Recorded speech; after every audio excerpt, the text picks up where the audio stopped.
Sir Odia भाषा जमीती आमर शास्त्रीय मान्यता पाई सेमिति आमर ओडिसी संगीत किसी मान्यता पाई कि ओडिसी संगीत बर्तमान अधा मान्यता पाई ओडिसी संगीत आज्ञा ख्रीष्टपूर्व 6ठ शताब्दी बेलू शास्त्रीय थिला शास्त्र दृष्टि शास्त्रीय ओडिशा सरकार दृष्टि शास्त्रीय किंतु भारत सरकार पाखु स्वीकृति पाइनि कहीं जदि गोटे भाषा शास्त्रीय मान्यता पाइबापी 2500 वर्ष पुराणा होता दरकार ओडिसी संगीत अति कम 2500 वर्षर पुराणा संगीत जदि न शास्त्रीय मान्यता केमिति पाइब शास्त्रीय भाषापी तार सब मानदंड निर्धारण करा कौन से संगीत को शास्त्रीय मान्यता दबापी सरकारी स्तर में बा आमर केंद्र संगीत नाटक एकाडेमी कौन से मानदंड निर्धारण करना जो माने हिंदुस्तानी कर्नाटिक जो माने शास्त्रीय मान्यता पाई से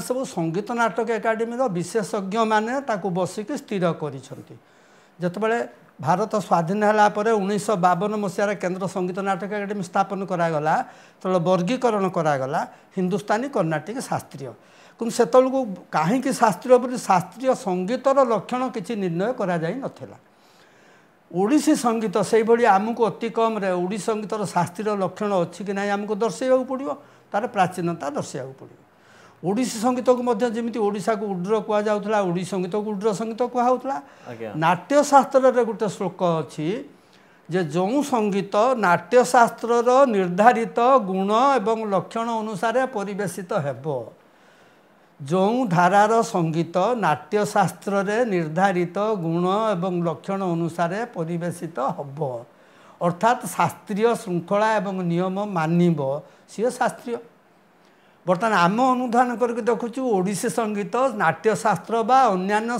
संगीत शास्त्रर गुण नियम सूत्र अनुसार निबद्ध तेणु शास्त्र अनुसार ओडिसी संगीत शास्त्रीय अच्छा ओडिसी संगीत तले ओडिसी संगीतर नामकरण करा जाइछि खाली नाट्यशास्त्र ठारू जदि जेकोसी जिनस को आप शास्त्रीय बोली कहे जेकोसी विषय शास्त्रीयता जो आप प्रतिपादन करेंगे से ही विषय शास्त्र सहित आमर वैदिक संस्कृतिर कौन संपृक्ति ताकू अनुध्यान करिया पड़ियो आमर प्राचीनता विषय आम जदि वैदिक साहित्य वैदिक संगीत सहित आम ओडिसी संगीत को जड़ित करदे पारिबा कार किसी संदेह नहीं कारण नाट्यशास्त्र को बेलू विभिन्न संगीत धारा प्रचलन था से नाट्यशास्त्र समय सब संगीत धारा को कहुला प्रथमे जो आवाहक मान कालू मनीष मैंने सब गीत गाइले गीतर जो गायन शैली गायकी बा गीत को कहगला गीति वैदिक युग पूर्व सामवेद रचना हवा पूर्व जो विभिन्न संगीत धारार शैली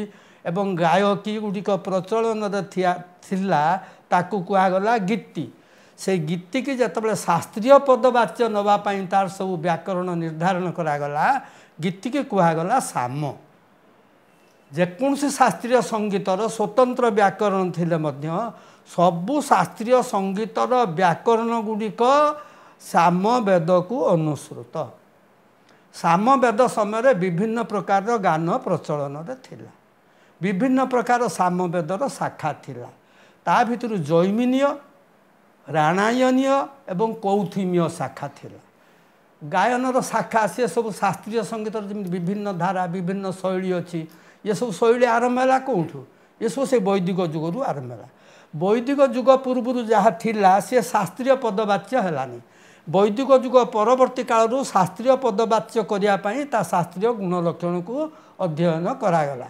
जैमिनीय कौथिमीय एवं राणायनीय ये जो तीन टारू कौथिमीय शाखा होची आमर ओडिसी राणायनीय होची गुजराती गुजरात अंचल उत्तर भारत में जैमिनीय होची दक्षिण भारत में वर्तमान जो हिंदुस्तानी पद्धति रे राणायनीय शाखार प्रभाव अच्छी द्राविडियन म्यूजिक रे जैमिनीय सामगानर प्रभाव अच्छी ओडिसी संगीत रे कौथिमीय सामगानर प्रभाव अच्छी बोली आम केमी जाना प्रमाण करा पड़ो ये आउ टे विशद करदे ओडिशार ये जो सब पूर्वर सामगान प्राच्य सामग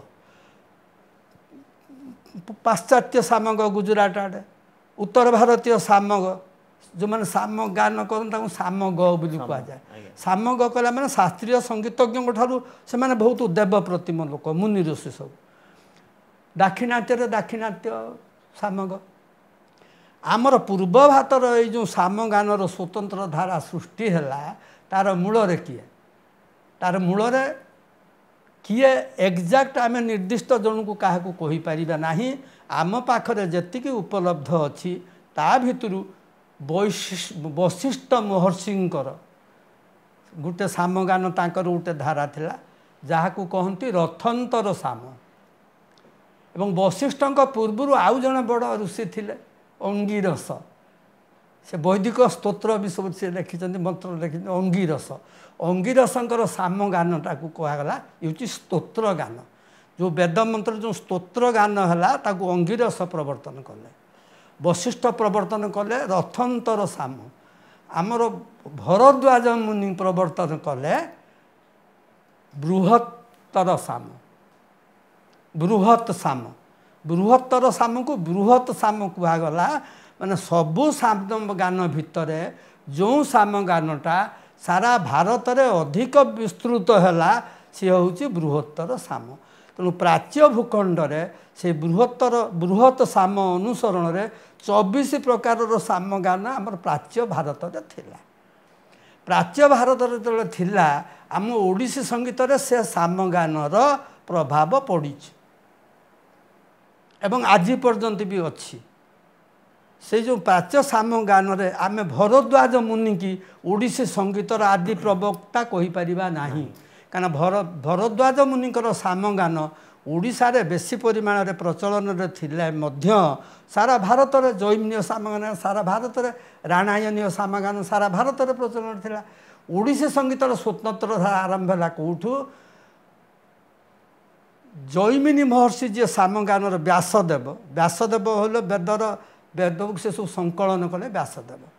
ବ୍ୟାସଦେବଙ୍କର ଶିଷ୍ୟ ହେଲେ ଜୈମିନୀ ମହର୍ଷି। ଜୈମିନୀ ମହର୍ଷିଙ୍କର ଶିଷ୍ୟ ହେଲେ, ଯେଉଁ ଶିଷ୍ୟ ଥିଲେ ତାଙ୍କ ଭିତରୁ ଜଣେ ଥିଲେ ହିରଣ୍ୟନାଭ କୌଶଲ୍ୟ। ଜୈମିନୀ ମୁନିଙ୍କର ଜଣେ ପୁଅ ବା ଶିଷ୍ୟ ଥିଲେ ସୁମନ୍ତ, ସୁମନ୍ତୁ, ସୁମନ୍ୟୁ। ତାଙ୍କ ଭିତରୁ ଜଣେ ଶିଷ୍ୟ ଥିଲେ ଜୈମିନୀଙ୍କର ପରେ ଶିଷ୍ୟ ପ୍ରଶିଷ୍ୟ ଏହି କ୍ରମରେ ଜଣେ ବୈଦିକ ସାମଗାନର ମୁଖ୍ୟ ପ୍ରବର୍ତ୍ତକା ଥିଲେ, ତାଙ୍କ ନାଁଟା ହେଉଛି ସୁକର୍ମା। ଭରଦ୍ୱାଜ ମୁନିଙ୍କ ପରବର୍ତ୍ତୀ କାଳରେ, ବଶିଷ୍ଠଙ୍କ ପରବର୍ତ୍ତୀ କାଳରେ, ଜୈମିନୀଙ୍କର ବହୁତ ପରବର୍ତ୍ତୀ କାଳରେ ସେ ଯେଉଁ ସୁକର୍ମା ଯେଉଁ ସଙ୍ଗୀତ ତାଙ୍କର ସାମଗାନରେ, ଏଇ ଯେଉଁ ପୂର୍ବ ଭାରତରେ ଯେଉଁ ସାମଗାନ, ପଶ୍ଚିମ ଭାରତର ସାମଗାନ, ଦକ୍ଷିଣ ଭାରତର ସାମଗାନଟାକୁ ପ୍ରବର୍ତ୍ତନ କରିଥିଲା ଜୈମିନୀ ମହର୍ଷି ନିଜେ। ଏଇ ଯେଉଁ ସୁକର୍ମାଙ୍କର ଯେଉଁ ସାମଗାନର ଧାରା ପୂର୍ବ ଭାରତରେ ବିଶେଷ କରି ଆମର ଓଡ଼ିଶାରେ ବିଶେଷ ଭାବରେ ପ୍ରଚଳିତ ଥିଲା। ଓଡ଼ିଶାରେ ପ୍ରଚଳିତ ଥିଲା ବୋଲି କାହିଁକି କହିବି ନା, ସୁକର୍ମାଙ୍କର ଜଣେ ଶିଷ୍ୟ ଥିଲେ, ତାଙ୍କ ନାଁ ହେଉଛି ହିରଣ୍ୟନାଭ କୌଶଲ୍ୟ। ହିରଣ୍ୟନାଭ କୌଶଲ୍ୟ ହେଉଛନ୍ତି କିଏ?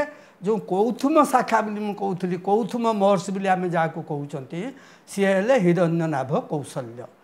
ହିରଣ୍ୟନାଭ କୌଶଲ୍ୟଙ୍କ ଘର କିନ୍ତୁ ଓଡ଼ିଶାରେ ନୁହେଁ, ତାଙ୍କ ଘର ହେଉଛି କୋଶଳ।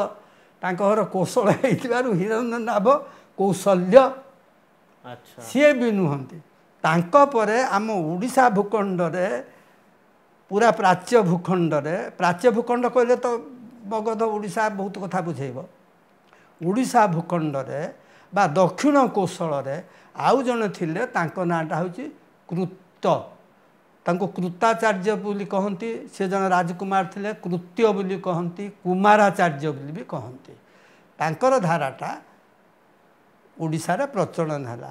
ତେଣୁ ବର୍ତ୍ତମାନର ଯେଉଁ ଓଡ଼ିଶୀ ସଙ୍ଗୀତର ମୂଳ ସ୍ରୋତଟା ଆସିଲା ସେ କୃତାଚାର୍ଯ୍ୟଙ୍କ ପାଖରୁ, ହିରଣ୍ୟନାଭ କୌଶଲ୍ୟଙ୍କ ପାଖରୁ। କାହିଁକିନା ପ୍ରାଚ୍ୟ କୌଶଳ, ମଗଧ, ଓଡ଼ିଶା ସଂସ୍କୃତି ଦୃଷ୍ଟିରୁ ଏକ ଥିଲା। ତେଣୁ ଏଇ ଯେଉଁ ଧାରାଟା ଆମର ଓଡ଼ିଶାର ଯେଉଁ ଧାରା ସେତେବେଳେ ବୈଦିକ ଯୁଗରୁ କୃତାଚାର୍ଯ୍ୟ ବା କୁମାରାଚାର୍ଯ୍ୟଙ୍କ ଉପରେ ଯେଉଁ ଧାରା ଆସିଲା, ତାପରେ ତା ପରବର୍ତ୍ତୀ କାଳରେ ରଚିତ ହେଲା ନାଟ୍ୟଶାସ୍ତ୍ର। ତାର ପରବର୍ତ୍ତୀ କାଳରେ ନାଟ୍ୟଶାସ୍ତ୍ର ରଚିତ ହେଲା ବେଳକୁ ସଙ୍ଗୀତର ଧାରା ଥିଲା, ଯେମିତି ଭାଷାର ଅତିଭାଷା, ଆର୍ଯ୍ୟ ଭାଷା, ଜାତି ଭାଷା ଥିଲା, ସଙ୍ଗୀତର ସେଭଳିଆ ଅର୍ଦ୍ଧମାଗଧୀ ଗୀତି, ମାଗଧୀ ଗୀତି ପୃଥୁଳା ଗୀତି ଭିନ୍ନା ଗୀତି ବୋଲି ସବୁ ବିଭିନ୍ନ ଗୀତି ସୃଷ୍ଟି ହେଲା। ଏଇ ଯେଉଁ ସବୁ ଗୀତି ସୃଷ୍ଟି ହେଇଥିଲା ସେ ଗୀତି ଗୁଡ଼ାକ ପଦକୁ ଆଶ୍ରିତ ହେଇକି ସୃଷ୍ଟି ହେଲା। ପଦ ସୃଷ୍ଟି ହୁଏ ଭାଷାରୁ, ଭାଷାର ସୃଷ୍ଟି ହେଲା ପଦ। ଯେଉଁ ପଦକୁ ଗାୟନ କରାଗଲା ରାଗ ତାଳରେ ସେଇ ଅନୁସାରେ ପଦାଶ୍ରିତ ଗୀତି ସୃଷ୍ଟି କରାଗଲା। ସେଇ ପଦାଶ୍ରିତ ଗୀତି ଭିତରୁ ଅର୍ଦ୍ଧମାଗଧୀ ଗୀତି ସୃଷ୍ଟି ହେଲା। ଅର୍ଦ୍ଧମାଗଧୀ ଗୀତି ହେଉଛି ଆମର ଓଡ଼ିଶୀ ସଙ୍ଗୀତର ପ୍ରଥମ ମୌଳିକ ଶାସ୍ତ୍ର। ଅର୍ଦ୍ଧମାଗଧୀ ଗୀତି ଆମେ ପଦାବଳୀ କି ଭାଷାକୁ ଧ୍ୟାନ ଦେଇକି ସେ ଗୀତି ସୃଷ୍ଟି ହେଲା। କିନ୍ତୁ ଯେଉଁ ଗୀତରେ ରାଗ ଗୁଡ଼ାକ ସବୁ ଗାୟନ ହେଉଥିଲା, ରାଗ ଗୁଡ଼ାକ ବିଭିନ୍ନ ଗୀତରେ ବହୁତ ରାଗ ପ୍ରଚଳନ ଥିଲା, ବହୁତ ଗାୟନ ଶୈଳୀ ଥିଲା। ତାକୁ ସବୁ ଧ୍ୟାନ ଦେଇକି ସ୍ୱରକୁ ପ୍ରାଧାନ୍ୟ ଦେଇକି ରାଗକୁ ପ୍ରାଧାନ୍ୟ ଦେଇକି ଭିନ୍ନା ସ୍ୱରାଶ୍ରିତ ଗୀତି ସୃଷ୍ଟି ହେଲା। ଦୁଇ ପ୍ରକାରର ଗୀତି, ଗୋଟେ ପଦାଶ୍ରିତ ଗୀତି 4 ପ୍ରକାର, ଗୋଟେ ସ୍ୱରାଶ୍ରିତ ଗୀତି 5 ପ୍ରକାର, ଶୁଦ୍ଧା ଭିନ୍ନା ଗୌଡ଼ୀ ବେସରା ସାଧାରଣୀ। ଏହି 5 ପ୍ରକାର ଗୀତି ସ୍ୱରାଶ୍ରିତ ଗୀତି ଭିତରୁ ଓଡ଼ିଶୀ ଗୀତିରେ ଭିନ୍ନା ସ୍ୱରାଶ୍ରିତ ଗୀତିର ପ୍ରଚଳନ ଅଛି। ଓଡ଼ିଶୀ ସଙ୍ଗୀତରେ ଅର୍ଦ୍ଧମାଗଧୀ ପଦାଶ୍ରିତର ପ୍ରଚଳନ ଅଛି। ତେଣୁକରି ଶାସ୍ତ୍ରୀୟ ସଙ୍ଗୀତର ମୌଳିକ ତତ୍ତ୍ୱ ସବୁ ଓଡ଼ିଶୀ ସଙ୍ଗୀତରେ ଭରପୁର। ସେ ଯାହା ହେଉ ଶାସ୍ତ୍ରୀୟ ହେବା କଥାଟା ବଡ଼ କଥା ନୁହେଁ, ଶାସ୍ତ୍ରୀୟ ମାନ୍ୟତାଟା ବଡ଼ କଥା ନୁହେଁ। ଆମେ ଶାସ୍ତ୍ରୀୟ ଭାବରେ ତା ଶାସ୍ତ୍ର ଆମେ ବୁଝିଛନ୍ତି କି ନାହିଁ, ଶାସ୍ତ୍ର ଅନୁସାରେ ଆମେ ପରିବେଷଣ କରୁଛନ୍ତି କି ନାହିଁ, ଆମେ ମନ୍ତ୍ର ଜାଣିଛନ୍ତି କି ନାହିଁ, ସେଇଟା ବଡ଼ କଥା। ପଇତାଟେ ପକାଇ ଦେଇକି ଆମେ ବ୍ରାହ୍ମଣ ହେବାକୁ ଚାହୁଁନୁ, ମନ୍ତ୍ର ଆମେ ଜାଣିଛୁ। ଶାସ୍ତ୍ର ଏବଂ ଶାସ୍ତ୍ର ଅନୁସାରେ ଗାୟନ ବାଦନ କରିବାଟା ହେଉଛି ଆମର କର୍ତ୍ତବ୍ୟ। ବହୁତ ଶାସ୍ତ୍ର ଅଛି, ଶାସ୍ତ୍ର ଅନୁସରଣ ହୋଇପାରିବ। ଏଇ ଯେଉଁ ଗାୟନ ଅନୁସାରେ ଶାସ୍ତ୍ର ଅନୁସରଣ ଅନୁସାରେ ନାଟ୍ୟଶାସ୍ତ୍ର ବେଳକୁ ଆମର ଶାସ୍ତ୍ରୀୟ ଆହୁରି କେତେଟା ବଡ଼ କଥା କହିଦେଉଛି। ଯଦି ବୈଦିକ ଯୁଗର ଯେଉଁ ପ୍ରଭାବ ଥିଲା, ସାମଗାନରେ ଯେଉଁ ଉପଦ୍ରବ ନିଧନ ବିଭିନ୍ନ ବର୍ଗୀକରଣ ଥିଲା। ସାମଗାନରେ ଯେତେବେଳେ ସାମ ଗାୟନ କରାହେଉଥିଲା ବିକାର ବିଭିନ୍ନ ସାମଗାନକୁ ଗୋଟିଏ ପଦକୁ ବିଭିନ୍ନ ପ୍ରକାରରେ ଗାଇକି ପରିବେଷଣ କରିବା ପାଇଁ ଗୋଟାଏ ପଦକୁ ଆପଣ 10 ପ୍ରକାର କରିବେ, ସାମ ବିକାର କୁହାହେଉଥିଲା। ଓଡ଼ିଶାରେ ସେମିତି ପଦ ବିନ୍ୟାସ ହେଉଛି। ସେତେବେଳେ ସାମଗାନ ତାର ବିକର୍ଷ ବିକର୍ଷଣ ଏଇଭଳି ଯେଉଁ ସବୁ ଲକ୍ଷଣ ଗୁଡ଼ାକ ଥିଲା, ସେଗୁଡ଼ିକ ମଧ୍ୟ ଆଜି ପର୍ଯ୍ୟନ୍ତ ଓଡ଼ିଶାରେ ପଦ ବିନ୍ୟାସ ଅଛି। ତେଣୁ ତାର ପ୍ରଭାବ ଓଡ଼ିଶାରେ ଅଛି। ତାକୁ ଛାଡ଼ିକି ଆଉ ଗୋଟେ ବଳିଷ୍ଠ ପ୍ରମାଣ ହେଉଛି, ଗୋଟେ ଦୁଇଟା ପ୍ରମାଣ ଦେଲେ ଆଉ ଏତେ ଶାସ୍ତ୍ର ଆମର କିଛି ଦରକାର ନାହିଁ। ପଣ୍ଡିତମାନଙ୍କୁ ଯେଉଁଟା ଦରକାର, ଆମେ ଲୋକମାନେ କ'ଣ ବୁଝିବେ, ଆମକୁ ତ ବହୁତ କଥା କହିବାକୁ ପଡ଼ିବ। ଯେଉଁମାନେ ଆମକୁ ଶାସ୍ତ୍ରୀୟ ମାନ୍ୟତା ଦେବେ ତାଙ୍କର ହୃଦ୍ବୋଧ ହେବା ଉଚିତ। ସେ ପଢ଼ିବେ, ଶାସ୍ତ୍ର ଦେଖିବେ, ଗାୟନ ବାଦନ ଶୁଣିବେ, ତାପରେ ସେ ଶାସ୍ତ୍ରୀୟ ମାନ୍ୟତା ଦେବେ। ଆମେ ସେଥିପାଇଁ ପ୍ରସ୍ତୁତ ହେବାର ଆବଶ୍ୟକତା ଅଛି। ପ୍ରସ୍ତୁତ ହେବା ପାଇଁ ସେଥିପାଇଁ ଆମକୁ କେତେ ଗୁଡ଼ାଏ କଥା ଜାଣିବାର ଅଛି। ସେମାନଙ୍କୁ ଆମେ ପ୍ରମାଣ ସବୁ ଆମ ଓଡ଼ିଶୀ ସଙ୍ଗୀତ ଶାସ୍ତ୍ରୀୟ ମାନ୍ୟତା ପାଇବା ପାଇଁ କ'ଣ ଅଣ ଓଡ଼ିଆ ସଙ୍ଗୀତଜ୍ଞମାନେ ଆସିକି ଗବେଷଣା କରିବେ କି? କରିପାରନ୍ତି, କରୁଛନ୍ତି। ବହୁତ ଅଣ ଓଡ଼ିଆ ଗବେଷକ ମଧ୍ୟ ଓଡ଼ିଶୀ ସଙ୍ଗୀତ ଉପରେ ଗବେଷଣା କରୁଛନ୍ତି। କିନ୍ତୁ ଆମର ମୁଖ୍ୟ କର୍ତ୍ତବ୍ୟ ହେଉଛି ଆମେ କରିବା। ସେଇ ଅନୁସାରେ ଗୋଟିଏ ପ୍ରମାଣ ହେଉଛି ଯେଉଁ ଭାଷା ବିଭାଷା କଥା ମୁଁ କହୁଥିଲି। ଓଡ଼ିଆ ଭାଷା ଗୋଟେ ବିଭାଷା, ସଂସ୍କୃତ ଭାଷା ଗୋଟେ ଭାଷା, ପ୍ରାକୃତ ଗୋଟେ ଭାଷା। ଏଇ ଯେଉଁ ଭାଷା ଆଉ ବିଭାଷା, ଏଇ ଗୀତି ତାର ଗୀତଟା ଶାସ୍ତ୍ରୀୟ ଗୀତଟା କ'ଣ? ତାର ଗୀତି ଶାର୍ଦୂଳ ମୁନି, କଶ୍ୟପ ମୁନିଙ୍କ ବିଷୟରେ ମୁଁ ପରେ କହିବି। କଶ୍ୟପ ମୁନି, ଶାର୍ଦୂଳ ମୁନି, ଯଷ୍ଟିକ ମୁନି, ମତଙ୍ଗ ମୁନି, ସବୁ ତାଙ୍କ ଶାସ୍ତ୍ରରେ ଯେଉଁ ଶ୍ଲୋକ ଗୁଡ଼ାକ ଅଛି, ସେଇ ଶ୍ଲୋକର ଲକ୍ଷଣ ବର୍ତ୍ତମାନ ଓଡ଼ିଶୀ ସଙ୍ଗୀତରେ ପ୍ରତିଫଳିତ ବୋଲି ମୁଁ ନିଜେ ହୃଦ୍ବୋଧ କରୁଛି, ଲେଖୁଛି। ଯିଏ ଆମକୁ ପଚାରିବେ ଆମେ କହିବୁ, ସେମାନେ ପରୀକ୍ଷା କରନ୍ତୁ। ଏ ବିଷୟରେ ଆଉ ସୂଚନା ଦେଇଛୁ। ଶାସ୍ତ୍ରୀୟ ମାନ୍ୟତା ପାଇଁ କେତେ ପଦକ୍ଷେପ ହେଉଛି। ଶାସ୍ତ୍ର ଅନୁସାରେ ଆମେ ଶାସ୍ତ୍ରୀୟ। ସରକାରୀ ସ୍ୱୀକୃତି ଅନୁସାରେ ଓଡ଼ିଶା ସରକାର ଫେବୃଆରୀ 29 ତାରିଖରେ ଓଡ଼ିଶା ସରକାର ଓଡ଼ିଶୀ ସଙ୍ଗୀତକୁ ଶାସ୍ତ୍ରୀୟ ମାନ୍ୟତା ଦେଇଛନ୍ତି। ଶାସ୍ତ୍ରୀୟ ମାନ୍ୟତା ଦେଇସାରିଲା ପରେ ମୁଁ ତାଙ୍କ ଭାଷା ଏବଂ ସଙ୍ଗୀତ ପାଇଁ ସରକାର ଯାହା କରନ୍ତି, ମୁଁ ସେଥିରେ ସୌଭାଗ୍ୟକ୍ରମେ ଜଣେ ସଭ୍ୟ ହେବାର ସୁଯୋଗ ପାଇଛି। ଦେଇସାରିଲା ପରେ ପ୍ରପୋଜାଲ୍ ଥିଲା ସରକାରଙ୍କର ଯେ ଖାଲି ଆମେ ତ ଓଡ଼ିଶା ସରକାର ଦେଲେ ହେବନି, ଭାରତ ସରକାରଙ୍କୁ ଚିଠି ଦିଆଯିବ। ସେତେବେଳେ ପ୍ରପୋଜାଲ୍ ଥିଲା ଭାରତ ସରକାରଙ୍କୁ ପତ୍ର ଦେବା ପାଇଁ। 2008 ପରେ ଓଡ଼ିଶା ସରକାର ଆଉ ଭାରତ ସରକାରଙ୍କୁ ପତ୍ର ଲେଖିଲେ ନାହିଁ, ସେ କାମଟା ଅଟକିଗଲା। 2008 ପରେ पुणी आमर कमिटी केते आम मिसिक माननीय मुख्यमंत्री अन्य सब देखा देखी करला परे सेप्टेम्बर 2020 ओडिशा सरकारंकर कैबिनेट ओडिसी संगीत को शास्त्रीय मान्यता देले देकी कैबिनेट रे पास करागला जे माननीय मुख्यमंत्री केंद्र सरकार को आवेदन करेंगे जे ओडिसी संगीत को शास्त्रीय मान्यता केंद्र सरकार का स्तर दि जाऊ माननीय तत्कालीन मुख्यमंत्री सेप्टेम्बर 24 तारीख रे 2020 केंद्र सरकार को पत्र लिखिले से पत्र लिखिले से केतला दोष रहा पत्र जदि लिखिदेले तो हेनी ता संगे आमको पूरा शास्त्र देवाक पड़ो एवं गायन वादन देवाक पड़ो माननीय प्रधानमंत्री चाहते कि महामहिम राष्ट्रपति चाहतु से कौन मन को सेमि शास्त्रीय मान्यता किए देवे कि तापाई विशेषज्ञ मानकर मतामत लोड़ा से जो कार्यक्रमटी करा कथा है ना 2020 से अटकीगला किंतु अगस्ट 2021 10 अगस्ट 2021 माननीय मुख्यमंत्री जो पत्र देइथिले ता उपरे केते जन आमर ओडिशार एमपी माने प्रसन्न आचार्य आपणकर प्रशांत नंद अमर पट्टनायक आउ के जन सब प्रश्न करिया फल 10 अगस्ट 2021 तत्कालीन केंद्र संस्कृति मंत्री जी किशन रेड्डी कहले राज्यसभा रे जे केंद्र सरकार कौन संगीत को शास्त्रीय मान्यता दियंती नाही एही धरणर कार्यगुड़िक केंद्र संगीत नाटक एकाडेमी दिल्ली ये कार्यगुड़िक करे एटा से पार्लियामेंट से उत्तर दे सारा पर ओडिशा सरकार स्तर पर आउ किछि आखिदुर्शिया कार्य है ना आखिदुर्शिया कार्य नहला पर पुणी आम किसी संगीतज्ञ लगिला पर आउ गोटे बड़ काम है कौन बड़ काम होता ओडिशा सरकार ओडिसी गवेषणा गुरु केलुचरण महापात्र ओडिसी गवेषणा केंद्र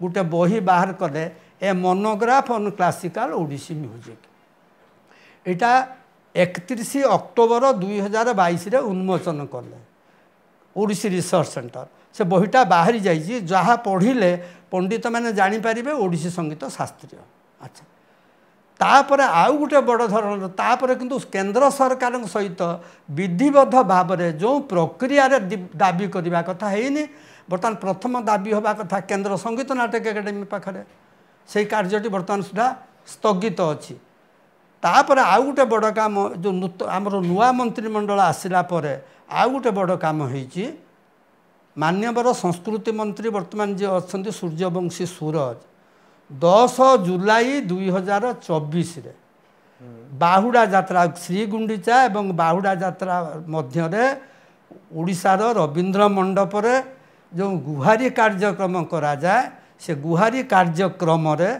गोटे बही से उन्मोचन कले जो बहीटा मुझे लिखी से बहीटा उन्मोचन कले ता ना हूँ इवोल्यूशन ऑफ ओडिसी म्यूजिक माने from the starting to the ending सेटा उन्मोचन करला परे सेथिरे आउ किछि कार्य अछि बाकी अछि से ओडिशा सरकार स्तर में गोटे कमिटी करी मान्यवर मुख्यमंत्री मतामत एवं सुपारिश सहित केंद्र सरकार को दबा प्रथमे दिज्व केंद्र संगीत नाटक एकाडेमी की तापर कॉपी दिज्व केंद्र सरकार को कॉपी दि जाई तापर कार्यक्रम हम एवं आम व्याकरण शास्त्र अनुसार गायन करूछु कि नाही सेटा आमको प्रतिपादन करिया पड़ो एतिक काम बाकी अच्छी वर्तमान 10 जुलाई 2024 पर ठारू एबे सब निष्क्रिय होगा भाया मत लगुच कि से मु बर्तमान सब आड़ सक्रिय करने आपंकर जो आज आप मो सहित जो आलोचना कले बर्तमान जो मैंने निष्क्रिय होकर सक्रिय बहुत लोक अच्छा मुझे सब सक्रिय बस कहीं चाहूना बहुत लोक कार्यरत किंतु सरकारी स्तर में जो दृढ़ कार्य हवा कथा हो पारना आज जो मोर आप सहित आलोचना होची ये निश्चय गोटे प्रभाव पकेब सरकार मान्यवर मुख्यमंत्री निजे व्यक्तिगत ध्यान अनुध्यान करी जदि कार्यक्रम नेबे आम पाइबा बाध्य हकदार आम ठीक भाव दाबी करनी बोली पाइनु ठीक भाव दाबी कले ऑटोमेटिकली पाइबा।